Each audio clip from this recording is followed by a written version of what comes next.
अस्सलाम वालेकुम दोस्तों। सोप सीरियल मोहब्बत जे माग जे ईंदा नई एपिसोड में छा थींदो ऐं छा थियण वारो आहे, हिन ये तफ़सील ॼाणण लाइ जेकॾहिं अव्हीं असांजे चैनल ते नवां आहियो त महिरबानी करे असांजे चैनल खे सब्सक्राइब कंदा, जीअं हर ईंदा नई ख़बर जल्द खां जल्द अव्हां ॿाहिरनि ताईं मुहैया थी सघे। दोस्तों हाणे हलूं था ड्रामे जी तफ़सीलात जी तरफ़।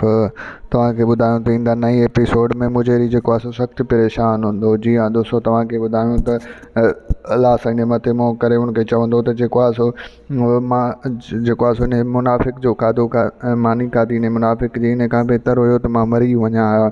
हक़ीक़त इहा आहे त वाक़ई जेको आहे सो ऑफिसर वॾो मुनाफ़िक़ निकितो। हुननि जे ॻोठ आयो त उन्हनि वरी हिन जी आजा कई ऐं हिन जेको आहे सो उते मुजेरी खे जेको आहे खट बि न ॾिनी ऐं उनखे चयईं त तूं ज़मीन ते सुम्ही रह, ऐं उनखे मानी बि जेको आहे जहिड़ी तहिड़ी खारायईं।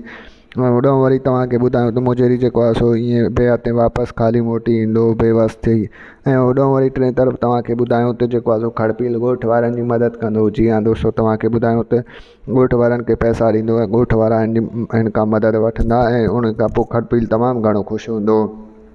तव्हांखे ॿुधायूं त खड़पील जेको आहे पंहिंजी घरवारी खे चवंदो त मां तमामु घणो ख़ुशि आहियां जो अलाह साईं असांखे पैसा ॾिना त असां जेको आहे पाड़े वारनि जी मदद कई त ऐं हू ख़ुशि थी विया। ऐं होॾो वरी तव्हांखे ॿुधाईंदा हलूं त जेको आहे सो रांझनि में शहर वञण जी कोशिशि कंदो। उन खां पोइ जेको आहे सो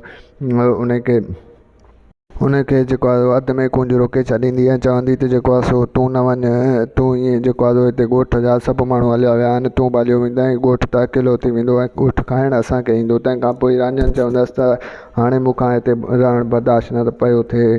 ऐं होॾो वरी तव्हांखे ॿुधायूं त जेके ॻोठ जा माण्हू शहर वियल हुया ऐं उन्हनि खे नौकिरी मिली वई, उहे ईंदा नए एपिसोड में कमु करणु शुरू थी वेंदा ऐं मोर पे होॾो कमाइणु शुरू थी वेंदो।